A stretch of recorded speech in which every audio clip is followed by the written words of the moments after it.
Shalom anak-anak, gimana kabarnya hari ini? Pasti semuanya baik ya, puji Tuhan. Hari ini kita akan memulai ibadah kita. Sudah siap beribadah kepada Tuhan? Yuk kita nyanyi sama-sama ya. Memuji Tuhan selalu. Tahu lagunya? Yuk kita sama-sama. Memuji Tuhan selalu. Ikutan yuk.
Memuji Tuhan selalu, mari kita puji Dia. Semua sukacita hari ini, amin.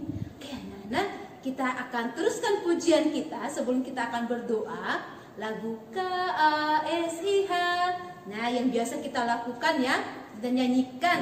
Kalau kita di sekolah minggu, kalau sudah kumpul bersama-sama teman-teman, kasih itu sabar, tidak suka marah-marah. Terus apa anak-anak? Sayang kepada teman. Yuk kita nyanyi sama-sama ya. KASIH. Ikut gerakan bercahaya ya.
Sudah siap mendengarkan firman Tuhan?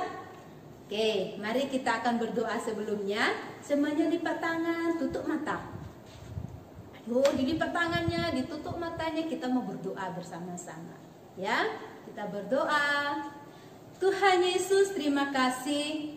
Saat ini kami beribadah kepada Tuhan, memuji, memuliakan nama Tuhan.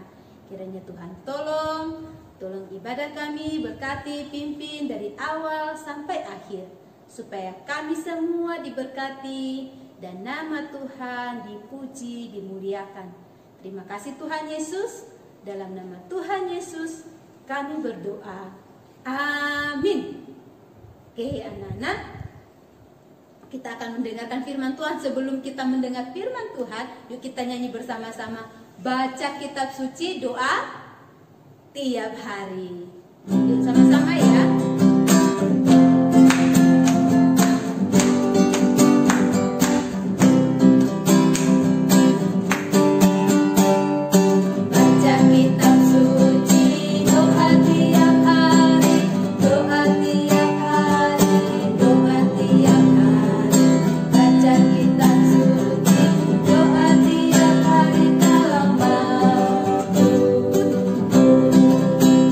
Dalam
Halo adik-adik. Oke, kita sudah memuji dan memuliakan nama Tuhan. Sekarang kita akan mendengarkan firman Tuhan. Tapi sebelumnya kita mau berdoa dulu.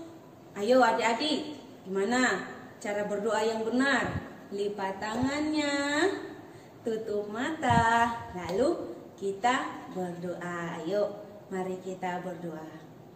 Tuhan Yesus, terima kasih atas pertolongan-Mu dalam hidup kami ya Tuhan. Saat ini kami siap untuk mendengarkan cerita firman-Mu. Tolong kami Tuhan dan mampukan kami, sehingga firman-Mu Tuhan meneguhkan iman kepercayaan kami. Dan biarlah kami jadi anak yang takut akan Engkau. Terima kasih Tuhan. Dalam nama Tuhan Yesus kami berdoa. Amin. Nah adik-adik, hari ini cerita firman Tuhan terambil dari kitab Injil Matius pasal 13 ayat 24 sampai ayatnya yang ke-30 dan ayat 36 sampai ayatnya yang ke-43. Nah, judul cerita kita hari ini adalah lalang di antara gandum. Apa adik-adik? Lalang di antara gandum. Nah, adik-adik coba perhatikan gambar ini adik-adik. Ayo, coba perhatikan ini gambar apa? Ayo. Yo, sudah pernah lihat gambar ini? Ini gambar apa, yo? Ini namanya gandum. Apa adik-adik? Ya, ini namanya gandum. Nah, tapi adik-adik sudah perhatikan ya gambar ini. Sekarang coba adik-adik perhatikan gambar yang kedua. Coba ayo adik-adik perhatikan gambar yang kedua, ayo. Coba. Nah, perhatikan gambar yang kedua. Lalu adik-adik coba bedakan. Ya, coba adik-adik bedakan mana yang namanya gandum, lalu mana yang namanya lalang. Ayo coba tunjuk gambarnya. Lalu sebutkan mana lalang dan mana gandum. Sudah? Nah, adik-adik, cerita kita hari ini adalah lalang di antara gandum. Adik-adik sudah melihatnya tadi. Nah, kalau adik-adik, seorang petani itu dengan seorang tukang kebun itu, mereka kalau lihat lalang, mereka tidak senang. Pasti mereka membersihkannya. Mereka membersihkannya supaya ladangnya itu bersih dan tidak menghalangi tanaman mereka. Itu seorang petani, dia tidak suka dengan lalang menghalangi tanamannya. Nah, begitu juga Tuhan Yesus ketika bercerita tentang perumpamaan lalang di antara gandum. Dia mengumpamakan cerita seperti seorang petani. Nah, ini seorang petani. Dia ngapain? Petani ini menaburkan benih yang baik, ya, memiliki ladang yang cukup luas, lalu ladangnya itu cukup luas, lalu ia menyewa para pekerja, untuk mengerjakan ladangnya itu. Nah, para pekerja ini mereka kerja dengan semangat. Mereka membersihkan lalangnya, mereka membuang batu-batunya, lalu mereka membersihkan sampai kebunnya itu sampai bersih. Nah, setelah itu petani itu pergi dan menaburkan benih gandum yang murni di ladangnya itu. Wah, dia perginya dengan semangat, dia menaburnya juga dengan semangat. Nah, selesai dia mengerjakan semuanya itu, dia pulang dengan hati yang gembira. Kenapa adik-adik? Karena satu pekerjaan yang penting sudah selesai. Dia sudah menyelesaikannya. Nah, dia pulang sampai di rumah. Malamnya itu dia tidur dengan nyenyak. Nah, dia tidur dengan nyenyak. Tetapi adik-adik, ada seorang yang tidak tidur juga pada malam itu. Nah, orang ini ngapain ya? Dia juga menaburkan benih di ladang petani itu. Nah, adik-adik, kira-kira apa yang ditaburnya ya? Ayo, dia juga menaburkan benih. Tapi adik-adik, benih yang ditabur seorang itu adalah benih yang jahat atau benih yang buruk. Yaitu apa adik-adik? Lalang. Nah, yang ditabur itu adalah lalang. Setelah itu, 2 minggu kemudian, maka tumbuhlah benih yang ditaburkan ini. Nah, coba adik-adik lihat gambar ini, coba bedakan. Bedakan lagi, mana lalang dan mana gandum. Ayo, coba adik-adik bedakan. Ya, hampir sama ya. Jadi, hampir kita tidak bisa membedakannya. Lalu, para pekerja itu mereka datang melihat ladangnya itu. Kenapa? Mereka senang melihatnya karena benihnya tumbuh dengan baik. Lalu mereka senang karena pekerjaan mereka tidak sia-sia. Tapi ada sesuatu adik-adik. Wah, apa itu ya? Nah, para pekerja ini dia berdiri, dia begini, dia perhatikan. Apa ya? Kayaknya ada sesuatu di antara ladang ini. Nah, baru dia perhatikan baik-baik.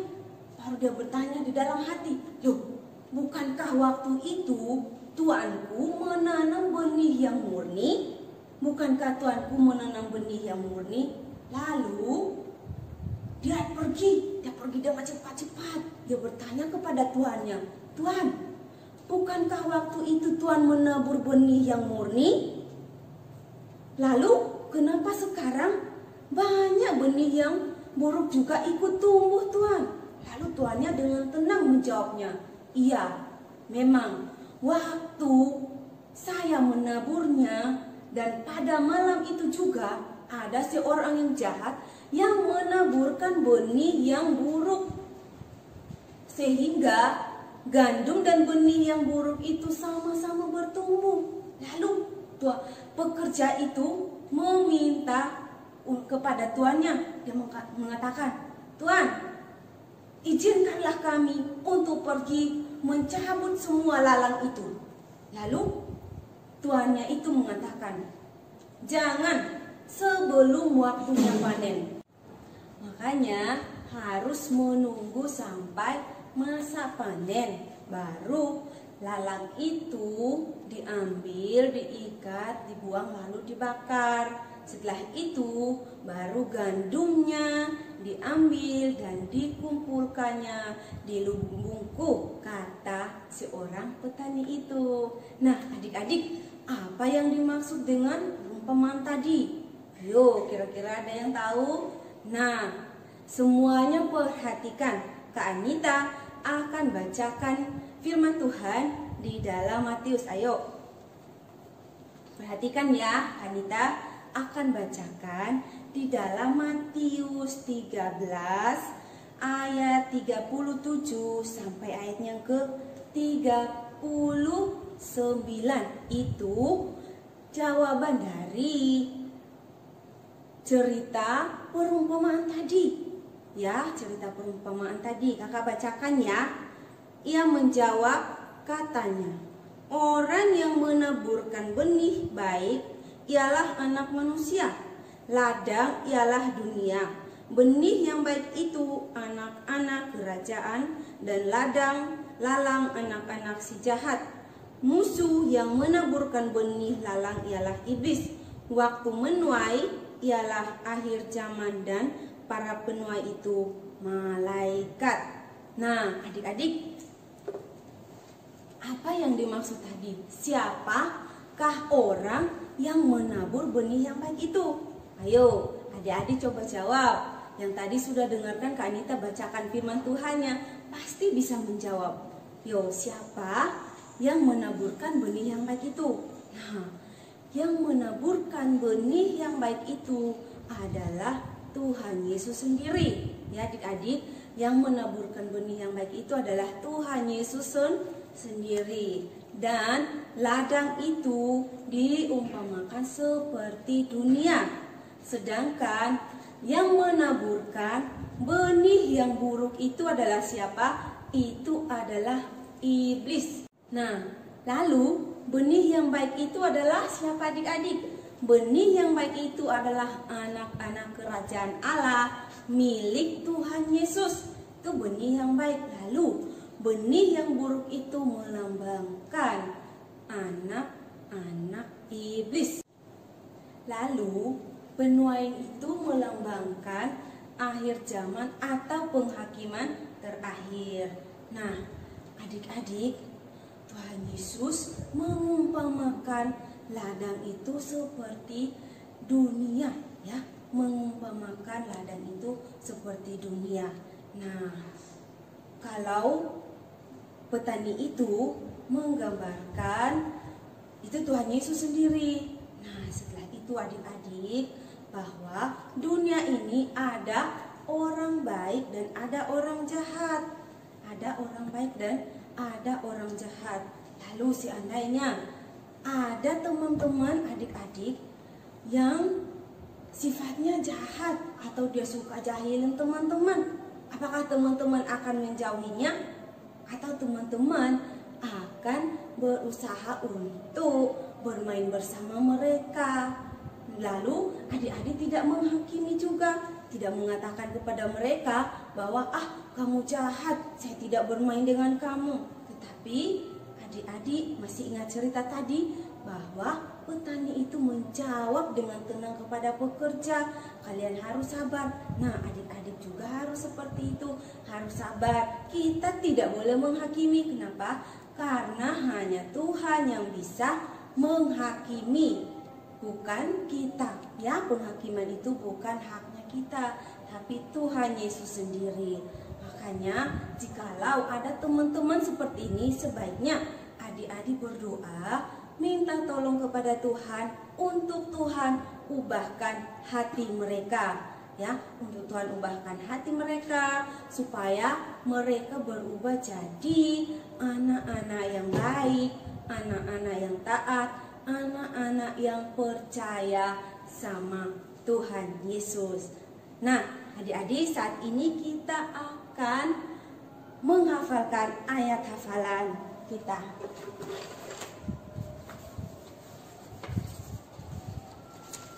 Nah, ini adik-adik ayat hafalannya.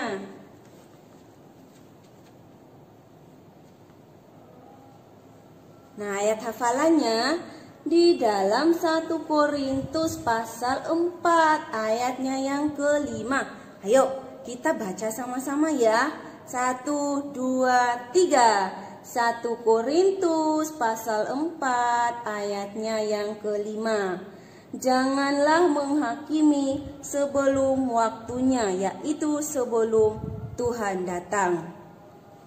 Nah, jadi kita tidak boleh menghakimi sebelum waktunya Tuhan. Amin. Ya anak-anak, demikianlah cerita Alkitab yang baru saja kita dengarkan. Sebelum kita berdoa, yuk kita nyanyi satu lagu. Iblis itu musuh kita.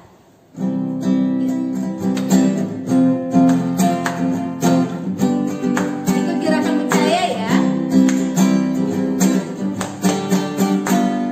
Iblis itu musuh kita. Dia lari seperti singa. Dia kata ini itu, dia cari sana sini. Iblis itu musuh kita. Yesus juru selamat kita. Dia mati di Golgota. Dengan darahnya yang mulia Dia tebus dosa kita. Yesus juru selamat kita. Oke anak-anak, dari lagu ini seperti cerita tadi, iblis itu adalah musuh kita, tetapi Yesus adalah juru selamat Yuk kita bersama-sama berdoa, lipat tangan, tutup matanya. Kita berdoa ya. Tuhan Yesus, terima kasih, kami bersyukur hari ini kami boleh beribadah kepada Tuhan, memuji Tuhan, dan juga mendengarkan cerita firman Tuhan. Bapa di surga, kami juga berdoa pada saat ini untuk gereja kami, kiranya Tuhan berkati, guru-guru sekolah minggu, kiranya juga Tuhan berkati. Dan kami juga berdoa untuk keluarga kami, untuk papa, untuk mama, untuk kakak, untuk adik, kiranya juga Tuhan berkati. Kami juga berdoa untuk bangsa dan negara kami, kiranya juga Tuhan berkati, Tuhan pulihkan, corona cepat-cepat pergi, dan kami kembali beraktivitas seperti biasa. Terima kasih Tuhan Yesus. Kami terus memohon kiranya Tuhan melindungi kami semua dimanapun, juga teman-teman sekolah minggu, kiranya juga Tuhan terus yang memberkati dan melindungi. Dalam nama Tuhan kami Yesus Kristus kami berdoa, amin. Oke anak-anak, demikianlah ibadah sekolah minggu hari ini. Tuhan Yesus memberkati. Shalom.